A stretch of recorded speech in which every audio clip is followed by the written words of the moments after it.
What if Catnap is actually a Poppy Playtime player? We know that the player is a faceless character, and judging by the game files that were taken from the second part of Poppy Playtime, we can see that he is just a regular yellow dummy, like from the GrabPack training. But what if he's actually deeper than he looks?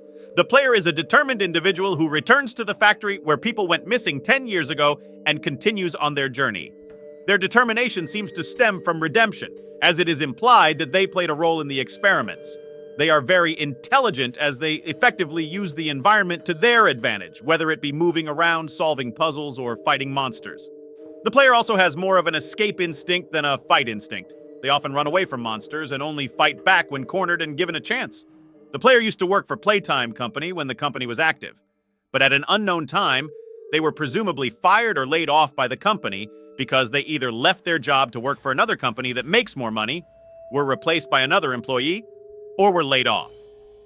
Presumably, they left the company before their friends and coworkers disappeared from the factory for 10 years.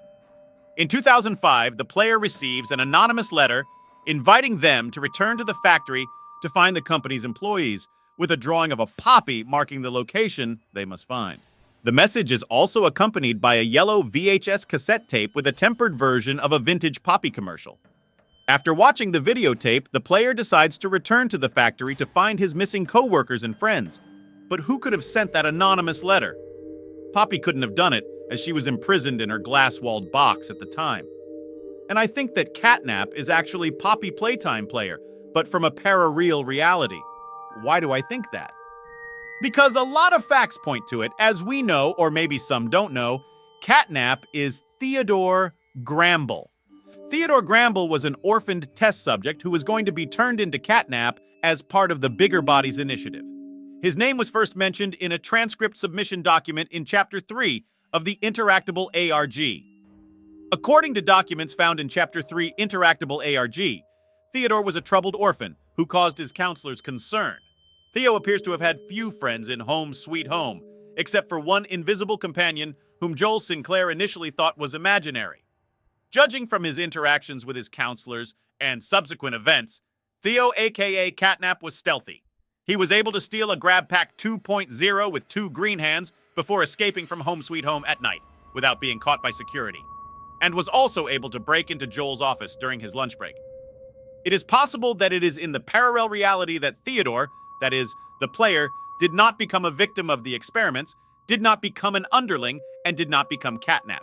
This is indicated by the fact that Theodore could possess GrabPack 2.0 with special ease and could escape from Home Sweet Home. Theo also has an imaginary friend, and it seems that this friend is his alter ego from another universe that has been guiding him all along. Theodore was once instructed by XBY 1006 to open a service door in Playcare using a stolen GrabPack and a green hand GrabPack, possibly with the intention of allowing the orphans to escape.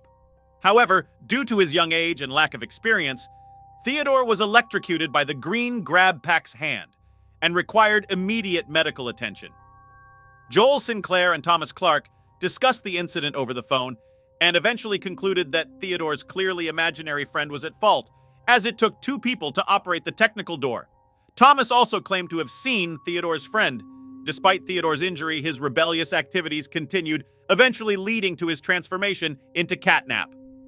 Like Boxy Boo, Catnap was created with a specific purpose: to put children in Home Sweet Home to sleep and keep orphans from escaping Playcare. But in an alternate reality where the player didn't turn into Catnap, he wasn't subjected to the experience and simply left the Poppy Playtime CO factory, and then, through old connections, got a job there as a factory worker. You may argue that the dates are not right at all, because as it was written earlier, the player quit the factory and returned only in 2005 after 10 years. And so the player quit the factory in 1995, while according to the official data, Theodore died in 1990, which means that at the time of 1990, he was still a small child, and he was born in 1983. This makes sense and sounds very logical, but as we know, there are alter egos traveling to other realities and time involved. It's possible that in the parallel reality, time flows differently, and it's not the same years as in the original Poppy Playtime Company universe.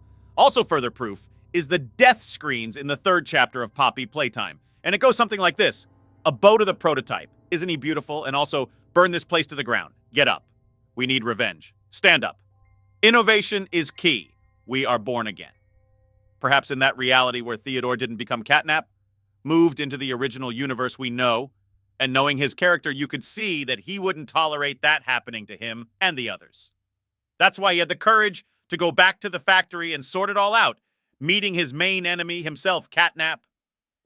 So why is it that Catnap from the original universe, who used to be a rebellious boy, suddenly began to swear to the prototype? Let's remember that after the body dies, the soul and character remains the same, even after the soul is transferred to the toy body. So the prototype could control him and make him worship himself.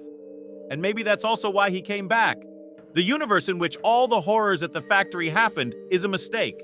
A mistake that prevents all the versions of souls from merging into one so they can rest in peace.